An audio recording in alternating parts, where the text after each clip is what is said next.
आज आपण या व्हिडिओमध्ये देशातील या दोन मोठ्या सरकारी बँकेच्या खातेधारकांसाठी एक आनंदाची व दिलासादायक बातमी देणार आहोत। तरीही आपण हा महत्त्वाचा व्हिडिओ शेवटपर्यंत पहा मित्रांनो। जेव्हा तुम्ही कोणत्याही बँकेत किंवा पोस्ट ऑफिस मध्ये बचत खाते उघडता तेव्हा तुम्हाला मिनिमम बॅलन्स अर्थात किमान शिल्लक रक्कम खात्यात ठेवण्याचा नियम सांगितला जातो। म्हणजे नियम तुमच्यावर लागू होतो। जर का तुम्ही मिनिमम बॅलन्स खात्यात ठेवला नाही तर बँक तुमच्याकडून मोठा दंड आकारते। अलीकडेच देशातील एक मोठी प्रसिद्ध खासगी बँक ICICI मिनिमम बॅलन्स वरून खूपच चर्चेत आली होती, कारण ICICI बँकेने मिनिमम बॅलन्स 10,000 रुपयांवरून 50,000 रुपये केले होते। मात्र ग्राहकांच्या रोषानंतर बँकेने हा निर्णय मागे घेतला आहे। काही बँकांच्या मते खातेधारकांना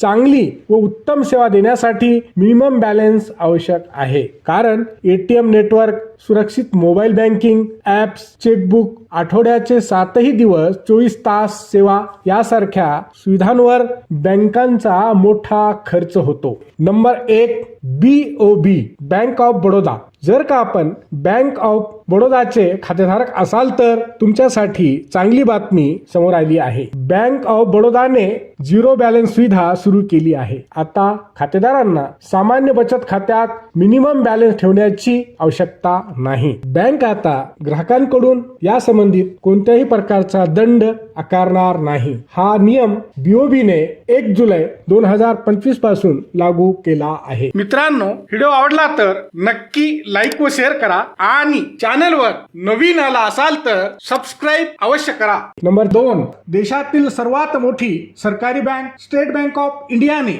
आपल्या खातेधारकांसाठी आनंदाची व दिलासा देणारी बातमी दिली आहे। SBI बँकेच्या सर्व बचत खात्यांसाठी दर महिन्याला किमान शिल्लक रकमेची अट काढून टाकली आहे। अर्थात SBI बँकेच्या खातेदारांना खात्यामध्ये मिनिमम बॅलन्स ठेवण्याची कोणतेही बंधन नाही। बँकेने खात्यात दर महिन्याला किमान शिल्लक रक्कम नसल्यास वसूल केला जाणारा दंड रद्द केला आहे। या संदर्भात अलीकडेच SBI बँकेच्या एका खातेदाराने सोशल मीडिया प्लॅटफॉर्म X वरून म्हणजेच ट्विटर हँडल वरून ट्विट करून बचत खात्यात कमीत कमी किती पैसे ठेवावे लागतील अर्थात सेव्हिंग अकाउंट मध्ये मिनिमम बॅलन्स किती ठेवावा लागेल असा प्रश्न स्टेट बँक ऑफ इंडियाला विचारला होता। या खातेदाराच्या प्रश्नाला उत्तर देताना SBI बँकेने सोमवारी म्हणजे सोमवार दिनांक 2 जून 2025 रोजी स्पष्टपणे सांगितले की खातेदारांना आता बचत खात्यात मिनिमम बॅलन्स ठेवण्याची आवश्यकता नाही। म्हणजेच आता